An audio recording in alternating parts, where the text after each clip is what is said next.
back, everybody. Welcome back. I'm Matt. I'm Jimmy. We are two average guys. Welcome back to the show. Yes. Glad to have you back. Got another W. Yeah, we'll take it. We'll take it. No, it was really rough first quarter. That's kind of been the norm for us. No, let's just dive right into it.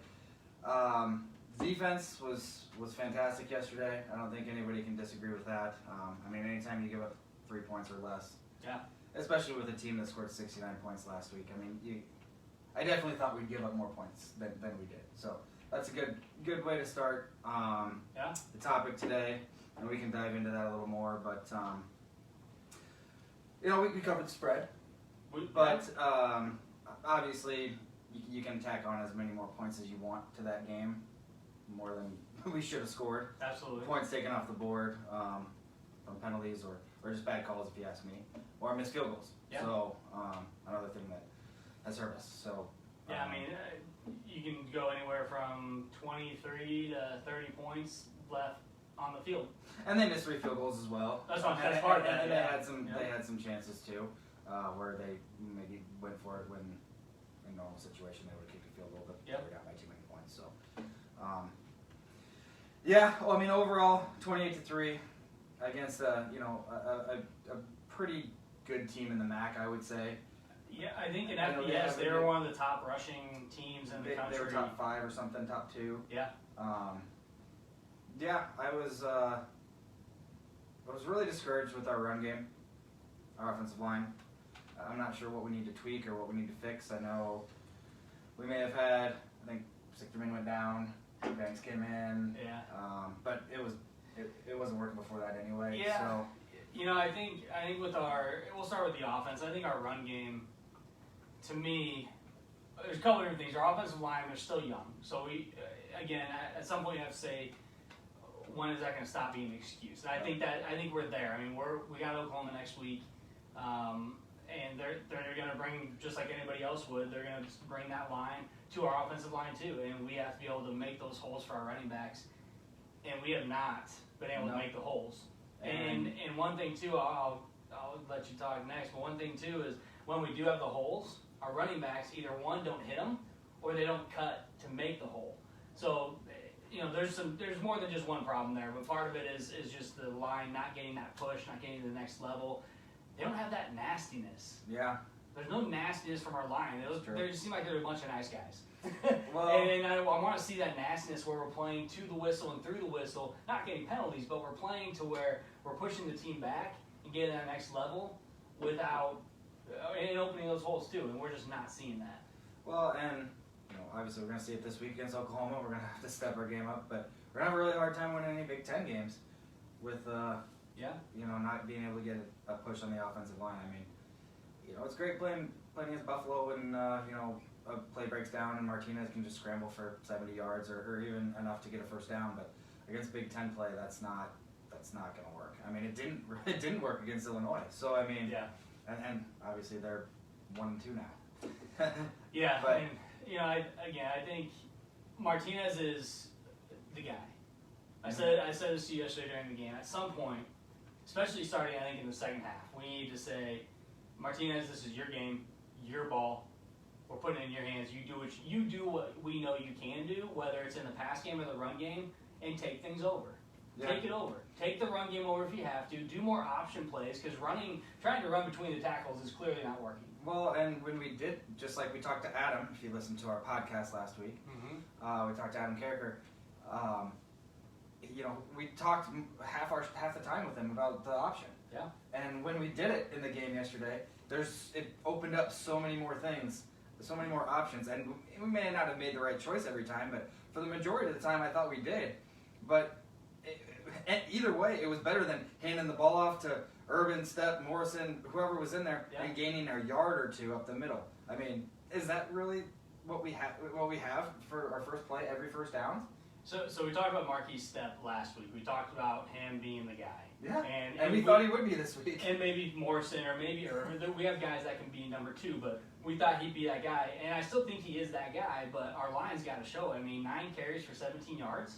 Well, I mean, and some of that he may have missed a hole or two here and there, but again, our line's got to help the running backs in that part of the game, and right now they're not opening up those holes. Well, and Urban stepped up yesterday, and he scored his first 2 career touchdowns, and it took till the second half for him to really get going, but he ended up with I don't know the stat wise, but he ended up at least with over 50 yards.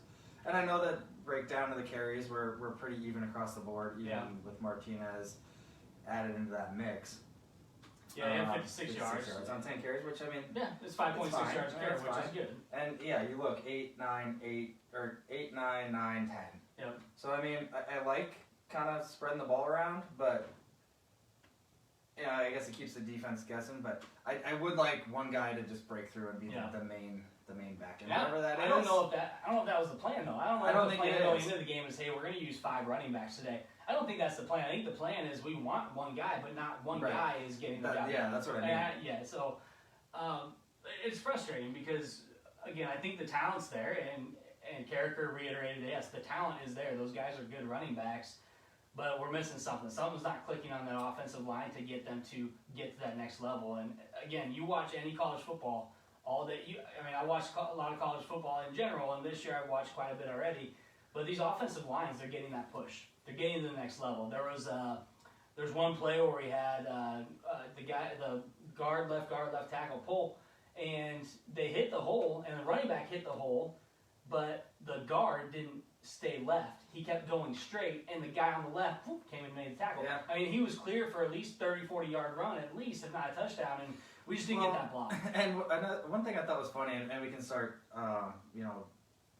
interacting with you guys, sorry, but when we got down, inside the 5, I was like, oh man, we're screwed because we're going to hand the ball off up the middle the way we have at our own 25 and gotten a yard, and we're going to go nowhere. And that was the one time, the 2 times that we were in there, we handed the ball off, and it was just wide open. Yep. And I'm like, how does that happen? They're stacking the box, sending the house, and we actually got a push. Yep. I don't know.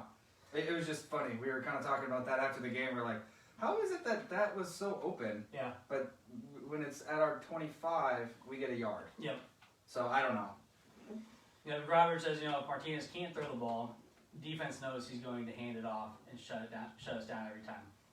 I'm not sure if you're saying just because if you're saying he can't throw it, his arm isn't good, or what that comment means for sure. But you can look at the stats from the game. I think he's gotten better the last 2 games with hitting his targets.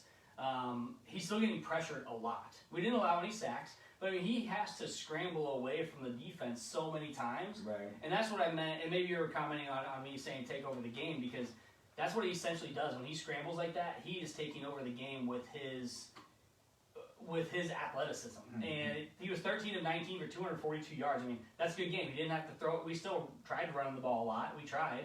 Just wasn't working, but we didn't have to do a whole lot, because even we could have won by 10 points, and we would have won. But again, we had some things not go our way, but it's just he's got to take over that game. Sorry, I like what Kyle just said, and I do like what Dalton said. The officiating crew wanted to play it too, apparently. Yeah. But Kyle said Martinez should have kept a few of those option reads, and I totally agree.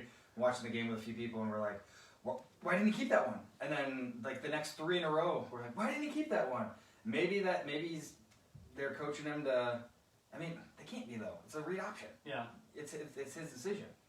I know we don't want him to get hurt, but maybe he's just trying to manage the game, whatever. Yep. Manage himself a little bit. But I thought he should have kept a few of those read options, and he would have had a lot of daylight. Ryan, too good. We got Ye of Little Faith, thinking that might have been the last game that we won. Listen, I know to me it's hard to think that way, because Illinois. We definitely should have beat Illinois. Let's not shoot ourselves, in the foot out. We know we screwed that game up big time. They didn't really beat us. We beat ourselves more than anything else. But we won. We did what we needed to do last week. We did what we needed to do this week. And I feel like it might be, but I also don't think we're gonna.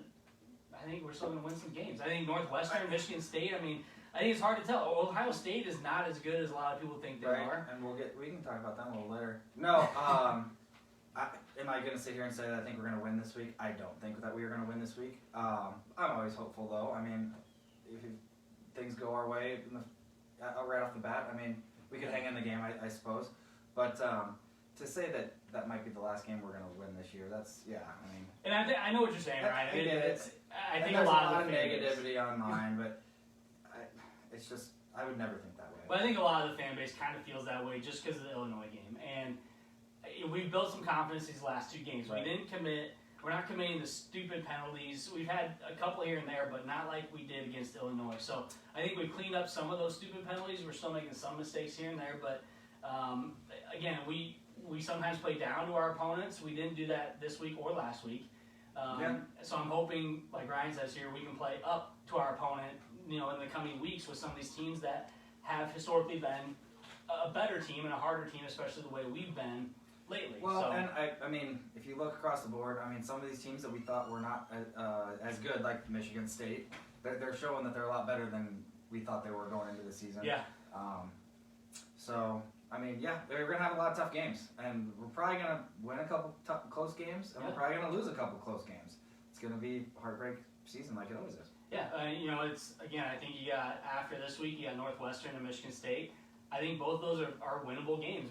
Michigan State had a good opening week, but again, I don't know how good they are yet. Nobody does. We're still going in. I think they're just a little better than I anticipated them so far. And we're also going into our 4th game, and a lot of teams are going into the 3rd. So that's true too. So that could give us a step up. And people probably think that we're not that good, or people might think that somebody else isn't that good, and they Florida State. People thought they were pretty good after they went to overtime with Notre Dame. And then Notre Dame almost lost to Toledo. And then Florida State lost on the last second. That was awesome. That was awesome. But I think our offense played well. Our offensive line, not so much. Our running backs, but Martinez took over the game. Our receivers were fantastic. We had Hickman had a couple catches. Yeah. Torrey obviously had two 68-yard touchdowns. Averaged 68 yards. I think our offense played well. I think they were clicking. We had a couple really nice throws by Martinez downfield. Yeah. We had 3 plays for over 50 yards, which I couldn't tell you the last time Nebraska had a game with 3 plays over 50 yards for touchdowns. And that were, or 2 for touchdowns. Yeah. 2 for touchdowns. Unbelievable. Yeah. So it was fun. Yeah, so I think the offense did what they needed to do. Now let's talk defense. Yes. We're not going to talk special teams yet. Don't worry, we'll get there, everybody. The black shirts. So Nathan here says the black shirts are a stronger defense than Oklahoma season the Big 12. Yeah. You know what? I could agree with that. At least go ahead. And real quick, sorry. We also did not allow a sack. Part of that was Martinez scrambling, so that was nice. But as we're talking about defense, we also didn't get a sack. So again, Buffalo's no slouch. They only threw the ball 19 times last week and put up 69 points. Right.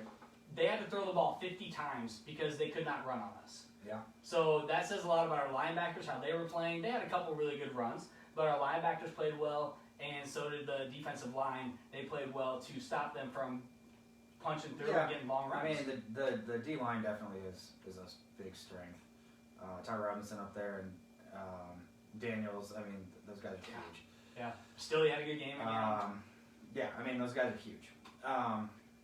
My biggest concern, and I mean, we'll see this obviously moving forward, but is like 3rd and long. I don't know if we play 3rd down period, but mostly like 3rd and 5 or longer, 3rd and 7 or longer. Mm-hmm. I don't know if we just play off the man a little bit too much, or if we play a zone, or what it is. But they find a little seam and get just enough, or a few yards more, or we. And this happened a lot yesterday. We throw a blitz from that left side. Yep. Well, or quarterback's left side. Well, he saw that coming, and he just threw right past it for a first down. And again, that's what you said. We didn't get any sacks. I mean, we were close, but we still, at some point, and I know that we were bringing blitzes, and then that's leaving guys open, but we got to figure out a way to get to the quarterback. Yeah, and that's been, in the first 3 games, that's been a common theme, is we have to, and we did it a couple times in Illinois, but we have to get to the quarterback more. We have to get that pressure on him, because Van Treese released the ball quick. He knew he had to. He did. I'll give him credit for that. Because he was releasing it right before we got to him. He got hit hard a couple times, but we have to get there early. We had to do even better against the Oklahomas, the Ohio States, the Michigan States, the Michigans. We have to we have to get that push on defense because we know right now what we've seen is our defense helps our offense. Well, that's for sure. I know maybe we're being a little greedy because we're talking about how good the run defense is, and it is. It's been really good. And then on top of that, you just want a pass rush. Yeah. So if we can get some kind of a combination of the two, that'd be awesome. Blackshirt stood up. Heinrich played well. Oh, he was awesome. He played really well. Garrett Nelson was all over the place. Jojo Doman had some great actually hits. balled out. Caleb Tanner early in the game saw a lot of action. No, he got dinged up a little bit a couple times. But really, our black shirts again. Luke Reimer.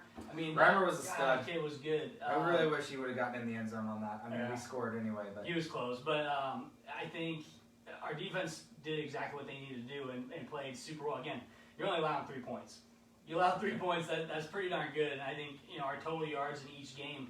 We're allowing under 500. It's under 400 for the last 6 or 7 games, going back to last year. There you go. And that's even against Iowa and some of those games down the stretch last year. So it might change a little. It might change this week. It might. It might not. But that doesn't necessarily mean that will be a ton of points. Yeah. So we'll see. Anyway. It was a good point. We talk about defense in the Big 12, and it's talked about a lot how the defense in the Big 12 is not really that great because you get a lot of points in a lot of these games. 55-45 game. But then you talk to people in the Big 12 and they're like, Oklahoma's got the best defense. Or this, that's great, but how does that compare to a Big 10 It's different style of football, right? Yeah. So I think we've been playing really well on defense. We got to clean up those third downs in general, not just the 3rd and short, but the 3rd and 7s, the 3rd and 8s, even the 3rd and 15s sometimes we've seen. Yeah. So we got to clean those up. And that's nobody can really argue that because if we don't clean that up, that's what's going to hurt us down the road in the rest of the season. In the rest of the season, it's going to kill us. We're lucky. Against Fordham and against Buffalo, not going to hurt us, but because we're able to stop them later on in the drives. But we can't allow that to keep happening. So we got to figure something else out on third down. So do we play more man?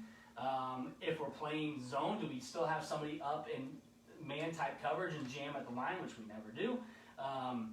Those kind of things really can change a ball game, and it changes the route. It changes everything when you jam a man at the line. It changes the way the route's going to be run, and you might get to the quarterback faster because now he's got to wait another couple seconds for that wide receiver to get open. You're allowed to do that. You got a couple yards. So well, and to finish up with the defense, you can go down the line of every single one of our starters and say this guy had a good game yesterday. This guy had a great game yesterday. This guy was flying all over the place. It's encouraging because we're going to need the defense to be really good this year. So, and we even had backups get in and play decent. Jackson got in there, man. I love seeing that guy. I was wanting that sack so bad. He got so close like 3 or 4 times. I wanted it real bad, but he just hustles 100% of the time. He's gassed after like 3 plays because he is balls to the wall every time. Yeah. So, it was great to see him out there. It was great to see, really good to see our defense stand up again. And I was impressed. I think our linebackers did better than even the last couple of weeks. So, excited to see what we bring against Oklahoma next week on the defensive side of the ball. Again, and we got turnovers. Yeah. Yeah, so I think we're getting the turnovers that we've been looking for the last few years. And Dante Williams had a hell of a good game. Awesome. Quietly had a really good game yesterday. He had a real good pass breakup way downfield that would have been it was a pretty close score of the game. And it was a long throw. Made a great play. Yeah, he was just in the right place. Yeah. He's always in the right place. And when he was thrown to or when he was in a play, he made the play. And he did what he needed to do. So that was exciting because, again, he got shorted a year because of that injury. So seeing him come out and ball out last year and this year is exciting to see. It's kind of annoying when they're like, oh, it's a 24-year-old. He's about to be 25. And it's like, is that all you have to say about the guy? Because he's actually really good. Yeah, Deontay's a guy. He'll be at the next level. I think so. I think there's no doubt. Even Dismuke, you didn't hear much of him yesterday, but when he was in there, he made some really good plays. So again, Quentin Newsome was there. Yeah. So it's just exciting stuff. Farmer got in towards the end too. So I'm excited about our defense moving forward. I hope we continue with some of that momentum on D, and the Black Shirts can help carry us in some of these games. But obviously our offense want them to produce too. Yeah. Obviously Toure was just fantastic. He ran the ball well. Getting him involved in the option play is exciting. Yeah. No, it really is. Sorry, I didn't mean to take away from that. I'm just thinking out. Starting to think out loud. With Betts going down, Allen going down, Martin was out, Yep. Manning was out. Hopefully we get some of these guys back this next week because Yeah. with Allen and Betts going down, those were two guys that we were relying on yesterday because other guys were out. Get him some rest. I'm glad Hickman came in and made some plays. I mean, we got Chancellor Brewington. I mean, Yeah. he came in late. There was and Brody Belt caught a pass. I Yeah. mean, there was guys that you don't really hear much of that stepped up or made plays yesterday. So we might need him on we next might week. we might need them. Yep. So again, offensive wise, very impressed with Martinez again. Very impressed with Toure and our other receivers played really well yesterday. Defense all around, black shirts stood up. A couple things didn't go well. Special teams again. Let's start with our punter, Cerny. The Australian man, you can tell he played rugby just by the way he kicks the ball. And he doesn't boot it. The rugby style punt is fine. I mean, if you watch football and you see the rugby style punt, a lot of times it ends up working out because it ends up bouncing and rolling. Well, that's not really how. That's not really his style. So I don't really know what. I mean, he's had multiple 30-yard or less punts. I mean, we take a delay of game penalty to move him back to give him some space. He didn't need the space. No, he doesn't We're need at the it. 50-yard line. He'd kick it to the 20 Yeah, or 15. That's the problem. We move it back to our 45 and then he kicks it to the 22. Yeah, and the problem is again he's not giving it all his leg. He is it's like a pooch kick. That's what he does. When he drops it, he just pooches it instead of giving it a full kick. He has had a couple decent punts. He had a good one yesterday. He did have one good one yesterday. And maybe when he's punting at the 50 or the 40, maybe or our 40 or the 50, maybe he's taking a little off. He just needs to send it, man. Yeah, I'd rather him kick it and go in the end zone than him short it at the 20, 25 yard line. Yeah.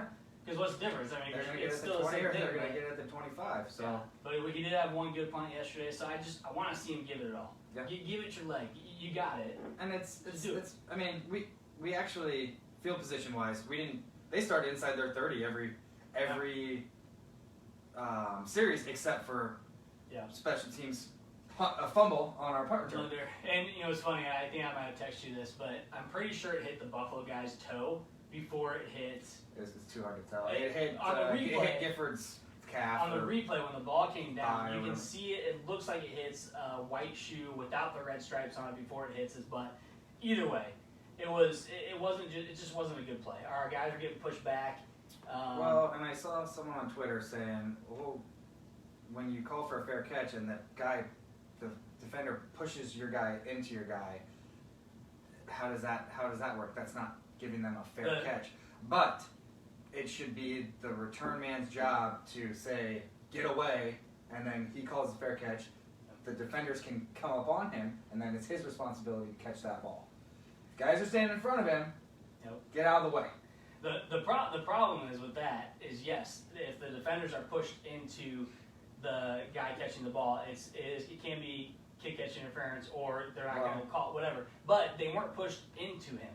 The problem is the ball bounced before and then hit our guy before it even came CTV. So that's probably why it wasn't called kick catch interference. They allowed that to happen, is my guess. But yes, Patrick, the surrender whites win. I got in some arguments not even arguments, but this guy was trying to reason with me as to why we wouldn't win against Buffalo because we were wearing all white uniforms. I said if we don't win against Buffalo, it's because we suck, not because we're wearing all whites. It has nothing to do. Well, we don't win in all whites. You know what? I don't care. The uniform doesn't matter. I mean, that's not even true. I don't care.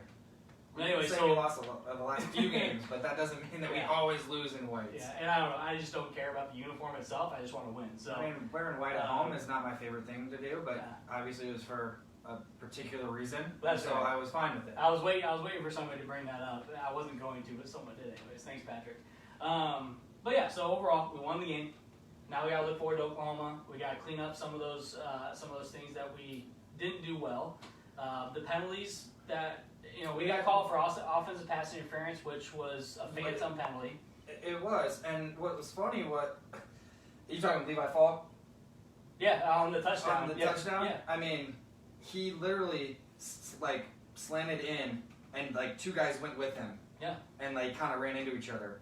Is that a pick? I mean, no, because they were playing defense and running the opposite. Later on in the game, they did an actual pick on us, and they got down inside of our 10 or 15, inside of 15, and we ended up stopping them. I think they took a penalty and then they missed a field goal or whatever. And I was like, that was the same thing. And I think maybe even Damon Benning or something was like, well, that was kind of similar to what they called on Nebraska. And the other guy's like, well, at this point in the game, it don't matter. Except it wasn't similar because what we did was we had two guys running across the field into the middle of the field, and they had three defenders backing away to cover those two guys, right. And no one covered them. And then no one covered in this situation, they had a guy that actually picked our guy, and our guy was going to cover it. So it's the point of the game. It doesn't matter because a little while later, we score a touchdown on an option, and they call it back. Which Smothers released it at the 10.5, and it was caught at the 10.5, and the game's called back. Again, like those little things, some people are like, oh, it didn't matter, we were winning the game, but it matters because for one, you got guys that are playing their hearts out. That was that kid's first touch ever. Yes, and Nixon. That was Nixon, and he scored a touchdown. Hell of a play. It was a hell of a pitch, hell of a run. After Smothers threw a 58-yard pass, 58-yard pass, whatever. I mean, that's, and you know, in my mind, I think he's still got confidence after that because they know that was a touchdown. And what's also funny after that is Scott Frost called his so mad. He called his timeouts just to yell at each one of the refs. It was fantastic. Hilarious. I loved it. I loved every second of it. But yeah, I mean, again, it doesn't matter the point in the game. You're taking points off the board, and again, 28-3 compared to 48-3 or 50-something to 3. Right. I mean, that's a big difference on paper. And again, you're looking at confidence. You're looking at the guys just doing what they need to do to score, and then you're taking points off the board. That's not okay. And you're just looking at, you know, and they review fan backlash, just people trolling. I mean, if you're a fan and you watch that game, you know the score was, you know, the game was more in our hands than 28-3. We had any control. Yeah. So. Well, and it was funny. We go back to the offensive pass interference. They never even threw a flag. No. There was no flag on the field. And that wasn't the only time in the game that they didn't throw a flag. Yeah. And it just, all of a sudden, there was a penalty. I think they did it actually against Buffalo, too. They didn't throw a flag, but they got a penalty. It was a holding or something? Well, they had I thought it was going to be a roughing the passer, but they ended up giving them, the coach was on the field. Oh, that's right, and they gave him an unsportsmanlike. Which, that guy flopped so, the quarterback flopped so hard, he threw his head back. It was stupid to hit him. It was stupid to hit him. Was that Heinrich? Yeah. Yeah. And I agree, rub routes, Nathan, they are getting called a lot this year. I've seen it a lot in college football, but that wasn't even a rub route on our end. I mean, the guys were running it really wasn't. They ran with our guys, but you can say, I know what you're saying. I mean, that's how they design plays, is one guy goes this way, another guy goes that way, and you throw it to him. Yep. He went in, it's not like he went in and blew everybody up, he just happened to slide through the middle and guys followed with him. Yeah, It didn't make any sense to me. If the defender was going to cover, was it Toure who caught that? Yeah. If he was going to cover him, yes, it's a penalty, but he was going away from the play. And that's why, again, there was no flag thrown. It's just and it wasn't like he didn't interfere. He didn't knock anyone down. He didn't even like push anyone. He just ran to the middle of the field. There was just no interference, is what it was. But we didn't touch special teams. Nathan here says that Culp and Taylor Britt need to lose their job on special teams. Taylor Britt should have lost his job on special teams after game 1. After maybe game 2, but definitely after game 2. But either way, like I don't know. Again, we didn't see him when the ball was potentially going to be punted inside the 20. He wasn't out there. No, they had Torrey back there. They had. I think that was it. I think it was just him. They had maybe one other guy back there. Trying to remember, but anyway. But yeah, I agree. When he caught another one, I'm like, why is he back there now? Mm-hmm. And then, sure enough, after we get another big stop, and we're like, let's punch it in and finish this game out, and we fumble the ball again. Yeah.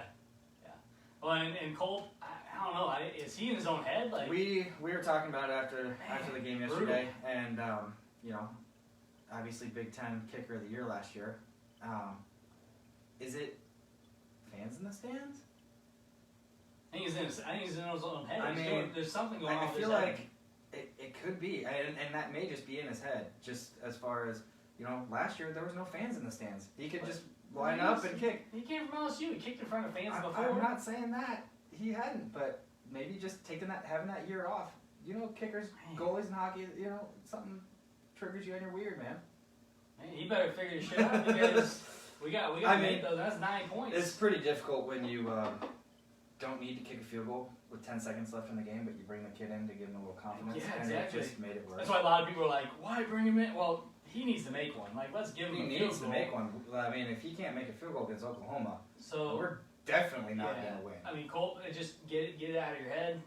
Don't think about the Buffalo game. Don't think about the missed extra point the week before. Don't think about those things. New game. Get your mind right. Let's go out there. I did see a quote. I don't know if it was. I think it must have been after the game yesterday. He said something along the lines of, "Yeah, it was just a bad day."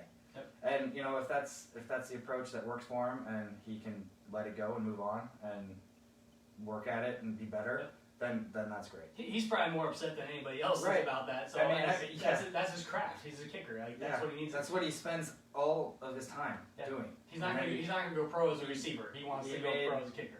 All of his extra points, but he missed 3 field goals. I mean, that's what you practice. Yeah. So luckily they missed like 3 field goals as well. So again, we did what we need to do to win the game. We got to clean up some things still. We got to be better on the offensive line. We got to run the ball better, and then special teams we got to get better on special teams. So I don't know. I think the boys probably have some confidence now. I think they gained some confidence over the last couple of weeks, learning, doing things right, winning games the right way, not winning games on flukes or winning games right at the end of the game. You're winning the game the entire game. Like that's got to give you some confidence. And we should have, and we took care of his. And we talked with Carricker, like, when was the last time we won a point spread by 40 plus points that we were supposed to win by 40 plus points? I mean, a lot of those times those games are a lot closer than they should have been. Well, and like we said, the game could have been 45, 55 to 3, whatever you want to say. Mm-hmm. But the spread was 14 points, and most people across the country were picking Buffalo on that spread. Not saying Buffalo. Some people were picking them to win outright, but a lot of people were picking them to cover that spread. I think my guess was 13 points. I thought we'd win anywhere from 10 to 13, 10 to 17. I think was mine, it was 10 to 13. I didn't think we'd win by more than 2 scores. I thought, I didn't even have a game prediction because I just don't know anymore. But I thought when a team scores 69 points, I know they didn't play anybody, but it was just hard to know. Yeah. I thought maybe we'd score in the 30s and they'd score in the 20s, so maybe we'd be right around that spread. 35-21, I guess is what I maybe thought. Again, that quarterback's never thrown 50 times in a game, but he had to because of our defense. So that's something, just, again, take that momentum into the next game against Oklahoma, and you just got to play your hearts out. Just like any other game, don't worry about who the opponent necessarily is, but go out there and just play. Play your game, do what you got to do. Offense produced enough score, and again, we had 9 points taken away and then another couple touchdowns. So 3 touchdowns. 3 touchdowns, so we definitely could have had 50, 60 points on the board. And again, those numbers are nice. If you see 59-3, wow, they really put it up against a team that just scored 69 last week against 28. I mean, that's a big difference. That's a big swing in points that, again, you're seeing on the board. And that also builds confidence. Like, wow, we destroyed this team that everyone thought we were only beat by 14. That's huge. And I agree with you, Nathan. It should have been 55, 3, whatever, more. But how many times have we said that over these last few years with Coach Frost? Mm-hmm. I mean, we get a lot of yards but not enough points, or a lot of yards, or a lot of big plays and then a turnover, or leaving points on the board, score a touchdown, penalty. That's happened a lot. Yeah. And we need to clean some of these things up. And I know there were some bad calls. I totally agree there was bad calls. But we need to start getting after it, man. And Adrian, let's talk about him for just a second too. He's got, in the 3 games we played so far, he's averaging 328 yards a game. About 85 yards rushing average, and then whatever 328 minus 85 is, that's for his passing yards.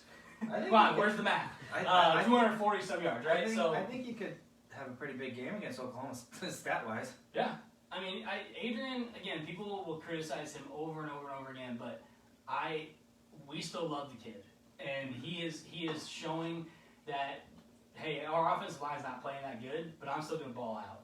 And he let loose yesterday. And again, I mean, that run he had, I think, I can't remember who it was on Twitter, but they were like, there's few quarterbacks in college football that could have made that run. Yeah. I mean, and I think Eric Crouch said something about just his pure athleticism and how he's able to get up, almost get tackled, have his hand on the ground to hold him up and still get up and run 7 yards. And it was funny because there was a guy that shortly after, he's like, well, he looked really slow at the end of that run. It was pretty bad that he got caught. And I'm like, did you see how much, like, moving around he had to do? Like, he should have been sacked. Yeah. And then the fact that he...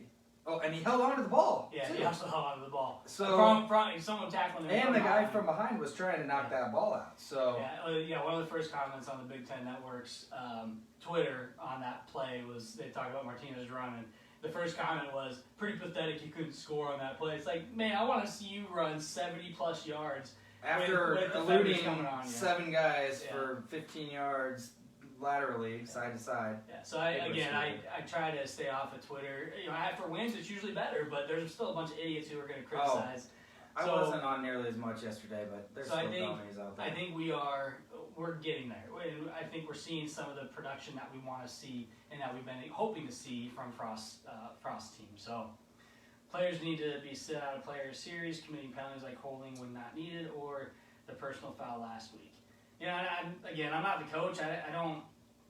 It's hard because penalties are going to happen, but it's how you also react after that happens. But you know, the personal fouls, those kind of things. Again, I think those could be.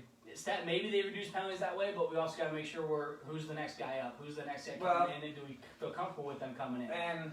But I don't disagree, Nathan. On a personal foul level, I can understand that, but on like a hold or a pass interference, I mean, sometimes you do that so that your quarterback doesn't take a sack or that you don't give up a touchdown. So, I mean, and again, a false start or an offside, I mean, that too. I mean, I can see that. Again, I think it's the guys that consistently do those things. Like, if you are consistently holding, consistently doing false starts, consistently doing bad things that you shouldn't do that cost us, like Cam Taylor in the return game.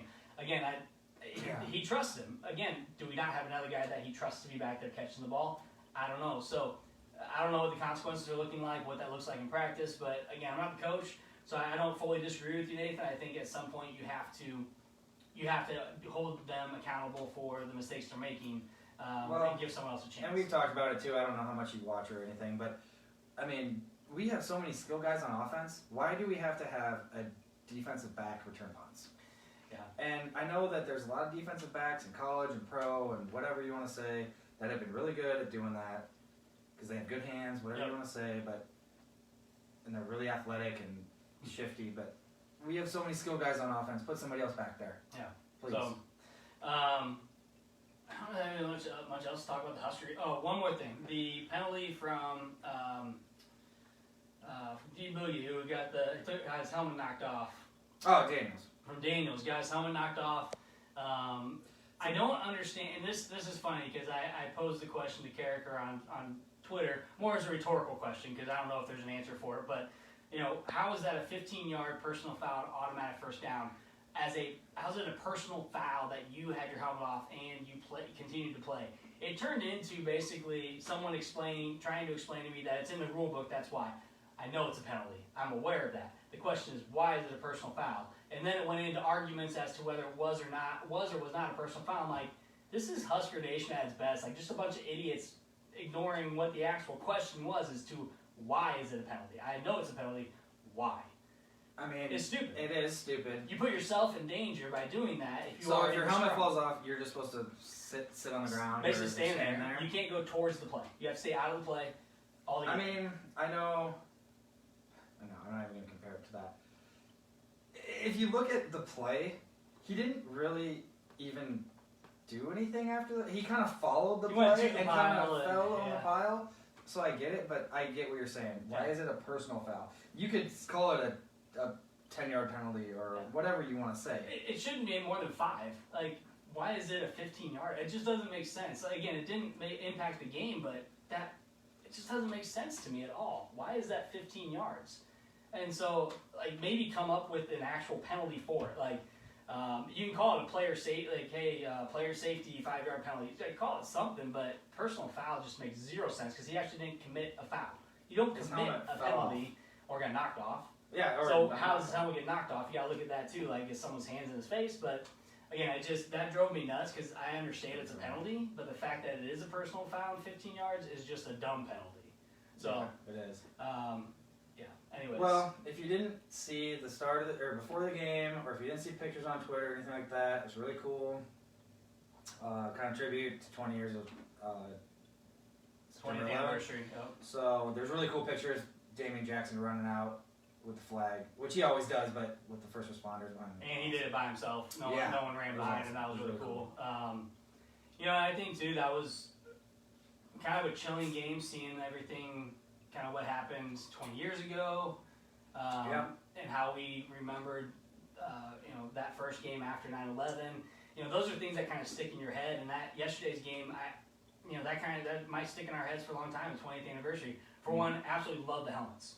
I love the helmets. I know people were MU. like, I didn't really like the MU. I liked it. Loved it. I thought it was just, it's something different, and I thought it was really nice. It's an old uniform too, old helmet. Right. I thought that was really cool. I actually really like the uniforms too. I like the kind of Thought they subtle camo. I mean, you can say what you want about all whites, but it was just something different. Yeah, and it wasn't flashy. It was was clean and fresh, I thought. Yep, I liked it. Holy moly! Ohio State lost. To Oregon. That was They got punched in the face at home. It was fantastic. Yeah, and so that game was again, a lot of people are like, oh, I like Ohio State now, I cheer for them. I still do not cheer for them. Like, I'm glad that they are part of the reason we got a season last year, but I still hate Ohio State. And I'm glad they lost. People are like, oh man, Ohio State's always the best chance for the Big Ten to get into the playoff. I mean, let's change that. Don't you want someone else? Don't you want someone else? I mean, and seeing that happen. Mm-hmm. Why can't we do that? I mean, why can't we at least do something similar to that, or give them a fight? And we play them at home. So, don't we play them at home? Yeah. So Ohio State losing again. We talked about Notre Dame almost losing. We got Florida State losing. Illinois lost by 28. Texas lost to Arkansas by 3 scores. Yes. Minnesota did not play well yesterday. They barely won their game. Yeah. Can't remember what the score was. They won by 2. It was 25-23. So they didn't put up a lot of points. Miami, Ohio. Yes. And then was it Miami won like 10-7 or something? No, that was A&M beat Colorado 10-7. A&M ranks number 5th, and they beat an unranked Colorado 10-7. And they scored with like 2, 3, 4 minutes left. And they're probably still going to be in the top 5. Guaranteed it. Because Ohio State lost, so. Yeah, but anyways. I will say, as much as I hate to say it, and everybody's going to hate it, Iowa's looking pretty good. They so far through 2 weeks, they've shown out, and they ran Brock Purdy off the field yesterday. Yeah. So Ross, you mentioned that we can't beat teams like them because we beat ourselves and special teams stinks. I'm hoping, Ross, that changes. I'm hoping we see those changes throughout the year where we stop beating ourselves, and that can start next week. Let's see it next week against Oklahoma. Let's not beat ourselves and kick someone in the teeth. If we lose and we don't beat ourselves up in the game and we still lose, and not by a lot, I'll be happy. Yeah.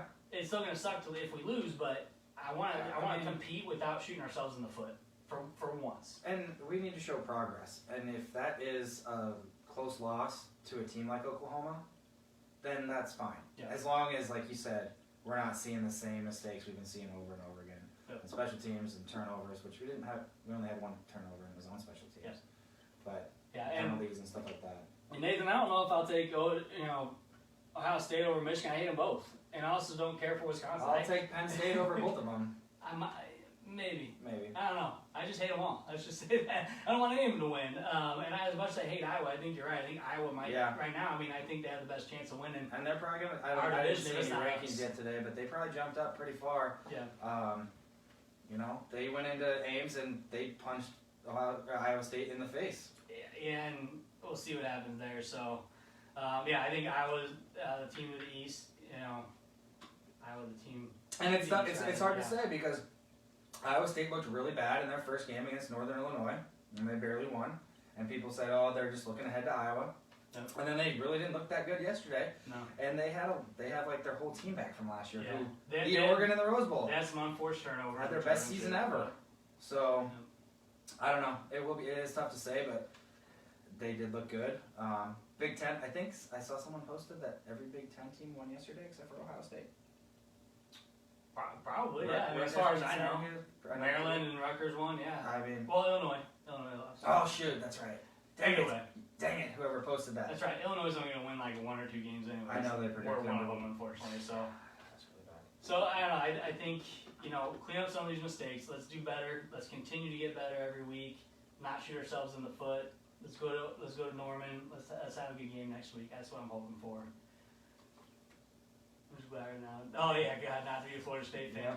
Yeah, Florida State losing is always fun. And same with Miami. Anytime those teams lose, even though Miami barely won, but. We appreciate it, guys. I don't have anything else. No. Let's look forward to Oklahoma. We'll be back again next week, 1 o'clock, right here. Yeah. Hopefully we have some good things to say. And we generally have more people come on after a loss than after a win. That's true. Plus, NFL started today, so we're going to stick with the 1 o'clock time. Hopefully, we get more people to join as things go by. But NFL starts this week on Sunday, so. Sorry that my. Shut up. We're not talking about it. All right, I want to bring it up. Go Cowboys. Thursday night. I hope that everyone has a good Sunday. Yeah. And we will chat with you later. Send us any message if you have any questions. Follow us on Twitter, on YouTube, on Facebook. Follow the podcast. We're all over the place. Guys, Cornhusker Nation, whatever. Yep. Enjoy it. Enjoy your Sunday. Have a good day. And we will see you next week. I'm Matt. Next week. I'm Jimmy. 2 Average Guys. Enjoy your Sunday.